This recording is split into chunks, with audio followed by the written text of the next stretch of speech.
Hey guys, welcome back to മെഹനു channel. അപ്പോൾ ഞാൻ ഇന്ന് വന്നിട്ടുള്ളത് എൻ്റെ ഡെലിവറി കഴിഞ്ഞപ്പോൾ തൊട്ട് ഒരുപാട് പേര് ചോദിക്കുന്നതാണ് ഡെലിവറി എക്സ്പീരിയൻസ് പറയാൻ വേണ്ടിയിട്ട്. സോ അപ്പോൾ ഞാനിന്ന് ആ ഒരു വീഡിയോ ചെയ്യാമെന്ന് വിചാരിച്ചു. കുറേ ആയപ്പോൾ കുറേ പേരാ ചോദിക്കുന്നു, ഇപ്പോഴും കമൻറ്റിൽ വരാറുണ്ട്. അപ്പോൾ ആദ്യം അതിനുള്ളൊരു സിറ്റുവേഷൻ കിട്ടിയില്ല. ഇപ്പം ഞാൻ വിചാരിച്ചൊന്ന് ആ ഒരു കണ്ടൻറ്റ് ചെയ്യാം. ഓക്കെ, ഞാൻ എൻ്റെ ഒരു 9th മന്ത് വരെയുള്ള ഡീറ്റെയിൽസൊക്കെ ഞാൻ യൂട്യൂബിൽ കൊടുത്തിട്ടുണ്ട്. ഒരു ഇതെല്ലാം ഡീറ്റെയിൽസ് ഞാൻ ഷെയർ ചെയ്യാറുള്ളതാണ് നിങ്ങളായിട്ട്. ഡെലിവറി കഴിഞ്ഞ പിന്നെ ആ ഒരു ഡീറ്റെയിൽസ് മാത്രം പറയാൻ പറ്റിയില്ല. ഒരു ചോദ്യത്തിനുള്ള ഫസ്റ്റ് ഒരു ആൻസർ കുറേ പേര് ചോദിച്ചതാണ്, സി സെക്ഷൻ ആണോ നോർമൽ ആണോ എന്ന്. എനിക്ക് സി സെക്ഷൻ ആയിരുന്നു. അതിന് കുറച്ച് റീസൺസ് ഉണ്ട്, അതിന് കുറേ കാര്യങ്ങളുണ്ട്. നോർമൽ എത്തിയതാണ്, പക്ഷേ അതിന് 2 ദിവസം മുന്നേ എനിക്കതിന് സി സെക്ഷൻ ചെയ്യേണ്ട വന്നു. അതെന്താണെന്നുള്ളത് ഞാൻ ഡീറ്റെയിൽ ആയിട്ട് വേറെ വീഡിയോ ചെയ്യുന്നതാണ്. അത് ഞാൻ താഴെ കൊടുത്തേക്കാം. അപ്പോൾ എൻ്റെ 9th മന്ത് കഴിഞ്ഞ് 9th സ്കാനിങ് ചെയ്തു. സ്കാനിങ് റിപ്പോർട്ടായിട്ട് നമ്മൾ വീട്ടിൽ കാണാൻ പോകില്ല ഡോക്ടറിനെ. ഞാൻ ഗവൺമെൻറ് ഹോസ്പിറ്റലിലായിരുന്നു ആലുവയിൽ. അപ്പോൾ നമ്മൾ ഡോക്ടറിനെ കാണാൻ പോകുമ്പോൾ 9th മന്തിൻ്റെ സ്കാനിങ് കാണിച്ചപ്പോൾ ഡോക്ടർ പറഞ്ഞു, നമുക്ക് 2ാം തീയതി മരുന്ന് വെക്കാം, 2ാം തീയതി മെഡിസിൻ വെക്കാം, പെയിൻ വരാനുള്ളത് വെക്കാൻ ചെയ്യാമെന്ന് പറഞ്ഞു. ആ ഒരു സമയത്താണ് ഞാനൊരു കാര്യം പറയണത്.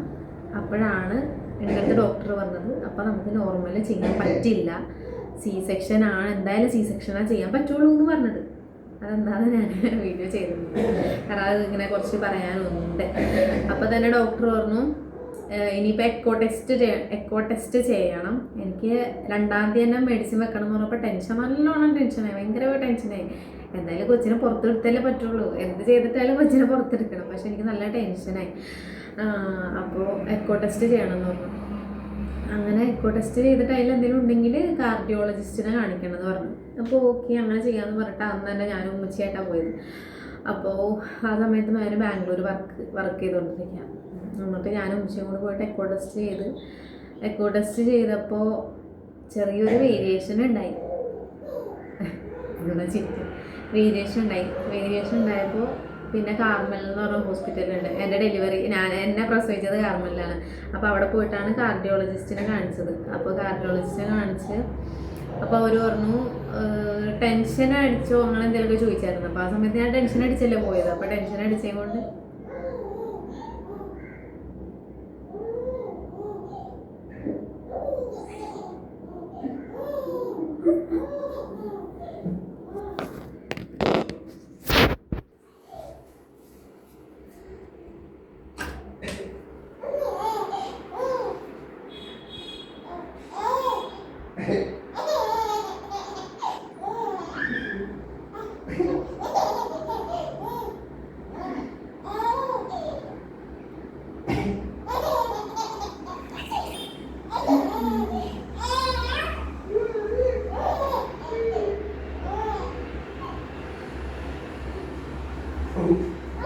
അപ്പോൾ കൊച്ച് ഭയങ്കര ചിരിക്കണ സൗണ്ട്. അപ്പോൾ ഞാനത് ആഡ് ചെയ്തിട്ടുണ്ട് കേട്ടോ, ചിരിച്ചോണ്ടിരിക്കണ്ട്.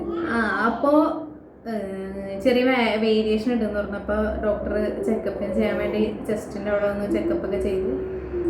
അപ്പോൾ വേറെ കുഴപ്പമൊന്നുമില്ല, കുഞ്ഞിനും അങ്ങനെ വേറെ കുഴപ്പമൊന്നുമില്ല. ഇത് ചെയ്തുകൊണ്ടിരുന്നപ്പോൾ കൊച്ച് വയറ്റിരുന്ന് ചവിട്ടേ. അപ്പോൾ ആ പുള്ളി പറയുന്നുണ്ട്, ഓ ബേബി കിക്കേണ്ടല്ലോ എന്ന് പറഞ്ഞിട്ട്. അത് കഴിഞ്ഞിട്ട് പിന്നെ അത് കഴിഞ്ഞ് 2ാം തീയതി ആ ഒരു 3ാം തീയതി ചെയ്യാമെന്ന് പറഞ്ഞു സി സെക്ഷൻ. അപ്പോൾ തന്നെ നമ്മൾ 1ാം തീയതി അഡ്മിറ്റ് ആവണമെന്ന് പറഞ്ഞു. 1ാം തീയതി ഹോസ്പിറ്റലിലേക്ക് പോയി നമ്മൾ അങ്ങനെ അഡ്മിറ്റായി. 2ാം തീയതി ആയപ്പോൾ എനിക്ക് വയറ് ടൈറ്റ് ആവാൻ തുടങ്ങി. എനിക്ക് അതിന് മുന്നേ വയറ് ടൈറ്റ് ആവാൻ തുടങ്ങി, നല്ല വയറ് ടൈറ്റ് ആവാൻ തുടങ്ങി. എനിക്ക് എന്ത് സംഭവം അറിയില്ലല്ലോ, നമുക്ക് ഫസ്റ്റ് എക്സ്പീരിയൻസ് അല്ല. എനിക്ക് വയറ് ടൈറ്റ് ആവാൻ തുടങ്ങിയപ്പോൾ ശ്വാസം മുട്ടും.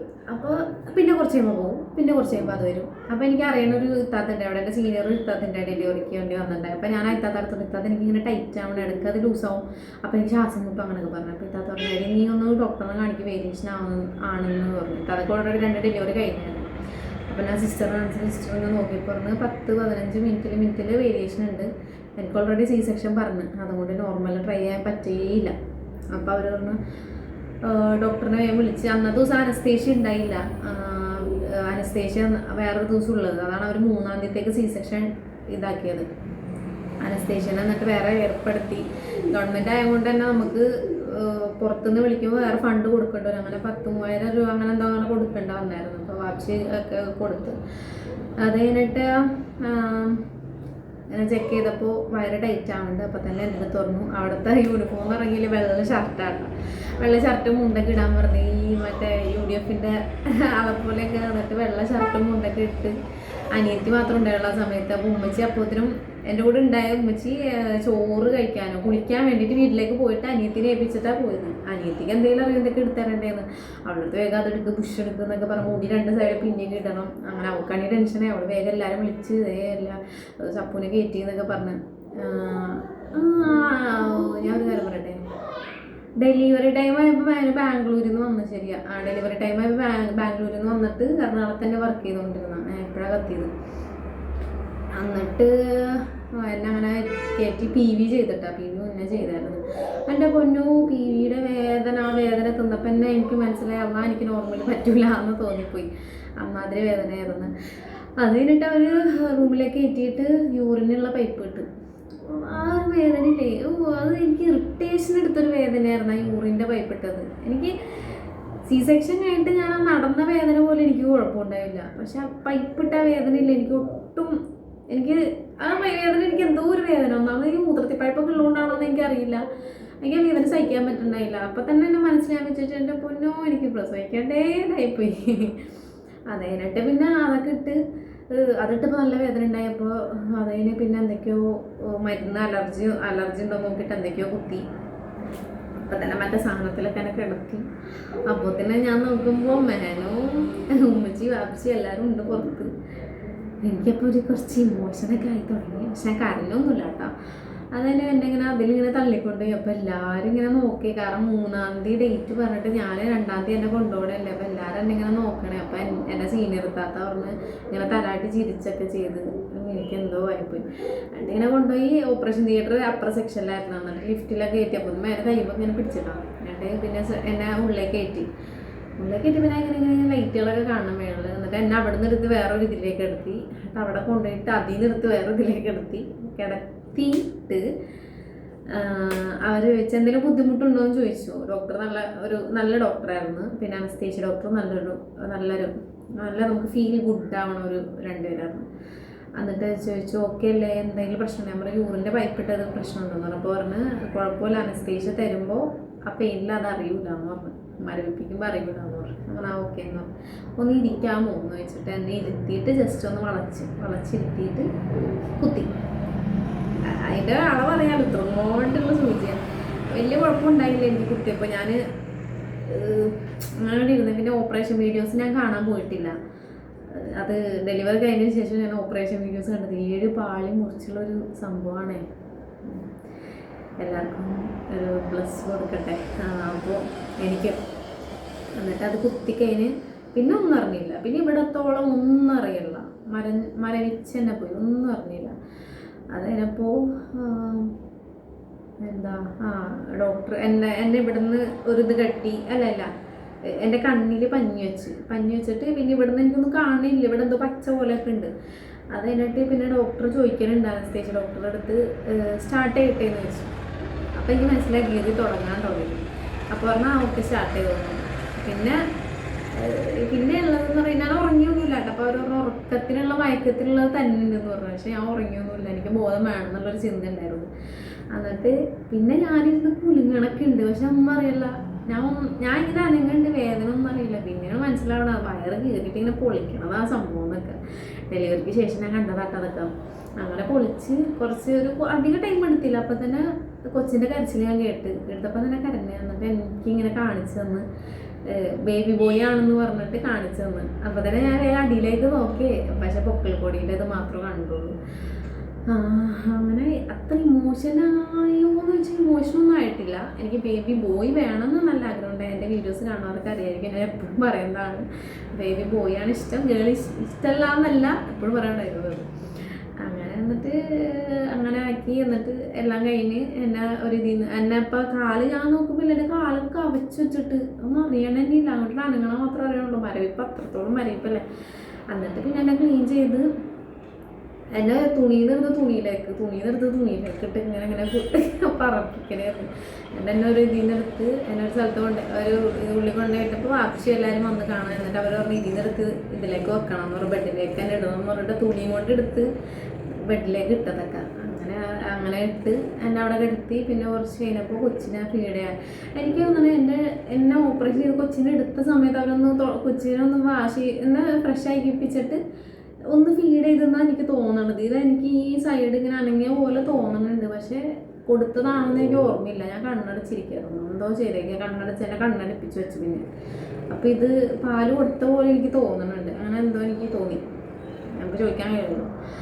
അതിന് പിന്നെ എന്നെ ICUവിൽ കൊണ്ടുവന്ന് കിടത്തി. നല്ല AC റൂമൊക്കെ ആയിരുന്നു. നല്ല ഗവൺമെൻറ്റിൽ നിന്നല്ല, നമ്മളെ നല്ല രീതിക്ക് നോക്കിയിട്ടുണ്ട് കേട്ടോ. എന്നിട്ട് സിസ്റ്റർ ഒരു എന്തെങ്കിലും വേണോ ചോദിക്കുക. അങ്ങനെ എനിക്ക് പിന്നെ എൻ്റെ പെട്ടെന്നായതുകൊണ്ട് എനിക്ക് ഫുഡ് നേരത്തെ കഴിക്കാൻ പറ്റിയില്ല. ഫുഡ് വയറ്റിൽ നിന്ന് കളയണം, അങ്ങനെ ഒന്നും പറ്റിയില്ലായിരുന്നു. അത് കഴിഞ്ഞിട്ട് കൊച്ചിനെ കൊണ്ടുവന്ന് ഇങ്ങനെ ഫീഡ് ചെയ്യിപ്പിച്ച് ഉമ്മച്ചേനെ ഇങ്ങനെ കൈമ പിടിക്കണമല്ലോ, നമുക്ക് പിടിക്കാൻ പറ്റില്ല.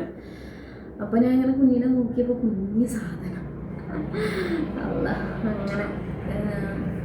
അങ്ങനെ ഫീഡ് ചെയ്യിപ്പിച്ച് അങ്ങനെ കൊണ്ടുപോകും. പിന്നെ ഒരു മണിക്കൂർ പിന്നെ കൊണ്ടുവരും. അങ്ങനെയൊക്കെ ആയിരുന്നു. അങ്ങനെ ആ മയക്കത്തിൽ മരവിപ്പിൻ്റെ ഇതിൽ ഞാൻ ജസ്റ്റ് ഉറങ്ങി. കുറച്ച് കഴിഞ്ഞപ്പോൾ എനിക്ക് ഒരു 4-5 മണിക്കൂറായപ്പോൾ തന്നെ എനിക്ക് അനങ്ങണത് എനിക്ക് മനസ്സിലായി തുടങ്ങി. ഞാൻ അതിനിടയ്ക്കൊക്കെ അനക്കിയൊക്കെ ഉണ്ട്, എനിക്ക് അറിയുള്ളൂ, പക്ഷെ അറിയില്ലല്ലോ. അങ്ങനെ പതിയെ കാലനക്കി തുടങ്ങി. പിന്നെ പിറ്റേ ദിവസമായപ്പോൾ അവർ പറഞ്ഞ് രാവിലെ നടക്കണം എന്ന്.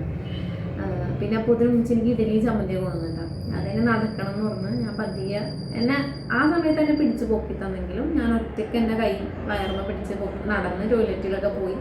അപ്പോൾ അവർ പറഞ്ഞ് ടോയ്ലറ്റിൽ പോയാലേ ഡിസ്ചാർജ് ചെയ്യുള്ളൂ എന്ന് പറഞ്ഞായിരുന്നു. അങ്ങനെ ഞാൻ തന്നെ ഒറ്റയ്ക്ക് നടന്നു പോയത്. എനിക്ക് കുഴപ്പമില്ല, എനിക്ക് ആ വേദന പെയിൻ എനിക്ക് സഹിക്കാൻ പറ്റി. എല്ലാവർക്കും ഒരു കഴിവ് കൊടുക്കുമല്ലോ പഠിച്ചു. എനിക്ക് ആ പെയിൻ എനിക്ക് സഹിക്കാൻ പറ്റി. ഞാൻ വിചാരിച്ചത്ര പെയിൻ ഉണ്ടായിരുന്നില്ല. പെയിൻ ഇല്ല എന്നല്ല, പക്ഷെ ഞാൻ വിചാരിച്ചത്ര പെയിൻ ഉണ്ടായിരുന്നില്ല. സത്യം പറഞ്ഞാൽ ഞാനൊക്കെ എന്ന് പറഞ്ഞാൽ ചെറിയ മുറിവുണ്ടെങ്കിൽ എനിക്ക് നീറ്റലൊന്നും ഭയങ്കര, ഞാൻ അങ്ങനത്തെ ഒരാളാണ്. പക്ഷെ എനിക്കത് പഠിച്ച് നന്ന കഴിവായിരിക്കാം, എനിക്ക് സഹിക്കാൻ പറ്റി. പക്ഷെ അങ്ങനെ എന്നിട്ട് ഞാൻ നടന്നു. അപ്പോൾ തന്നെ ടോയ്ലറ്റിൽ പോയെന്നൊക്കെ ചോദിച്ചു. അങ്ങനെ ഡോക്ടർ പറഞ്ഞു തന്നെ നമുക്ക് റൂമിലേക്ക് മാറാം എന്ന് പറഞ്ഞാൽ നമ്മൾ വാർഡിൻ്റെ അടുത്തെടുത്തത്. വാർഡിൻ്റെ സുഖം, കാരണം വാർഡിൻ്റെ അടുത്ത് തന്നെയാണ് ലേബർ റൂം. അപ്പോൾ നമുക്ക് നേഴ്സ് ഇഞ്ചക്ഷൻ എടുക്കാനും ആവശ്യത്തിനൊക്കെ നമുക്ക് കുറച്ച് നടന്നാൽ മതി. റൂമാണെങ്കിൽ അവർ വരെയുമില്ല, എന്നത് നമ്മൾ അധികം നടക്കുകയും വേണം. അതുകൊണ്ട് വാർഡ് തന്നെയാണ് ചൂസ് ചെയ്തത്. മേനു പറഞ്ഞ് വേണമെങ്കിൽ നമുക്ക് റൂം എടുക്കാം, പക്ഷെ റൂം ഭയങ്കര ബുദ്ധിമുട്ടാണ്. റൂമിൽ നിന്നവർ ഒരുപാട് പേര് പറഞ്ഞു ഭയങ്കര ബുദ്ധിമുട്ടാണ്. ഇതാകുമ്പോൾ അടുത്ത സിസ്റ്റർമാർ വേഗം വരും, നമുക്ക് അങ്ങോട്ട് കുറച്ച് നടക്കാനുള്ളൂ. അങ്ങനെ നമ്മൾ വാർഡിലേക്ക് മാറി. കൊച്ചിനപ്പം തന്നില്ല എന്ന് തോന്നുന്നു, കൊച്ചിനപ്പം കൊണ്ടുവന്നില്ല. കുറച്ച് എൻ്റെ കൊച്ചിനെ കൊണ്ടുവന്നത് എനിക്ക് ജസ്റ്റ് ഓർമ്മ ഇട്ടുള്ളൂ. അങ്ങനെ എന്നിട്ടെന്താ, ഇതാണിപ്പോൾ എൻ്റെ ഡെലിവറി എക്സ്പീരിയൻസ്. പിന്നെ 2 ദിവസത്തേക്കൊക്കെ മേനു വരും ഇങ്ങനെ പൊക്കണം. നമ്മളൊന്ന് ബെഡിൽ നിന്ന് പൊങ്ങാൻ കുറച്ച് പാടുണ്ട്. പിന്നെ നടക്കാൻ കുഴപ്പമുണ്ടായില്ല. അങ്ങനെ നമ്മൾ 5ാമത്തെ ദിവസം തന്നെ ഡിസ്ചാർജ് ആവുകയാണ് ചെയ്തത്. പിന്നെ ഫസ്റ്റ് എനിക്ക് ഇവനെ ഫീഡ് കഴിക്കാൻ എനിക്ക് അറിയില്ലായിരുന്നു. അങ്ങനെ കുറേ ബുദ്ധിമുട്ടുണ്ടായി. കൊച്ചിന് വിശന്നിട്ട് കരച്ചിലായിരുന്നു. അപ്പോൾ സിസ്റ്റർമാർ വെച്ച് തരുമ്പോൾ അവന് കുടിക്കാൻ പറ്റണ്ടായി. പക്ഷെ ഞാൻ കൊടുക്കുമ്പോൾ അവന് കിട്ടണില്ല. അങ്ങനത്തെ കുറച്ച് ബുദ്ധിമുട്ടൊക്കെ ഉണ്ടായി. അപ്പോൾ എനിക്ക് നല്ല ടെൻഷൻ ഉണ്ടായി. വീട്ടിൽ പോയി കഴിയുമ്പോൾ ഞാൻ എങ്ങനെ കൊച്ചിനെ നോക്കുക. അപ്പോൾ എനിക്ക് ഒരു സൈഡേ ഭക്ഷണം ഉണ്ടാവുള്ളൂ ഫീഡായി. ഈ സൈഡ് മാത്രം ഭക്ഷണം കിട്ടണുള്ളൂ, ഈ സൈഡ് എനിക്ക് ഭക്ഷണം കിട്ടണമെന്നുണ്ടായില്ല. അങ്ങനെയൊക്കെയായിരുന്നു കാര്യങ്ങൾ. അപ്പോൾ ഇതാണ് എൻ്റെ ഡെലിവറി എക്സ്പീരിയൻസ്. പിന്നെ C-സെക്ഷൻ എന്തുകൊണ്ടാണ് ആയതെന്ന് പറഞ്ഞെങ്കിൽ അത് ഞാൻ വീഡിയോ കൊടുത്തിട്ടുണ്ട്. അത് ഇതിൻ്റെ കൂടെ ഇട്ടതിനെ ലാഗാവും. അപ്പം അങ്ങനെ പിന്നെ ഞാൻ കുറേ Q&A ചോദിച്ചിട്ടുണ്ട് പ്രഗ്നൻസിനെ പറ്റി, അല്ലാണ്ടൊക്കെ അതൊക്കെ ഞാൻ വഴിയിടാം. അപ്പോൾ അത്രേ ഉള്ളൂ. അപ്പോൾ ഹോപ്പ് യു ഗൈസ് നിങ്ങൾക്ക് ഈ വീഡിയോ ഇഷ്ടപ്പെട്ടെന്ന് വിചാരിക്കുന്നു. ഇഷ്ടപ്പെട്ടാൽ ലൈക്ക് ചെയ്യുക, ഷെയർ ചെയ്യുക, സബ്സ്ക്രൈബ് ചെയ്യുക. അപ്പോൾ ബൈ.